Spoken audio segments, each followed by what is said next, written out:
Welcome to the info of my Nokia G11, and I'll show you how to remove SIM pin from SIM card on this device. So let's just unlock our SIM card, and after that we should launch the settings application. Then scroll down to the security section.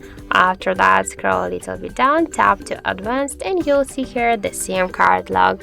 Now just to unlock our SIM card from SIM pin, we should click here only once on that switcher and enter the currently password pin code. In my case, that's from 1 to 4. Then just tap here to OK. Now we can see the message that the SIM pin disabled. And that's it. So thank you for watching, and if you find this video helpful, don't forget to leave a like, comment and to subscribe our channel.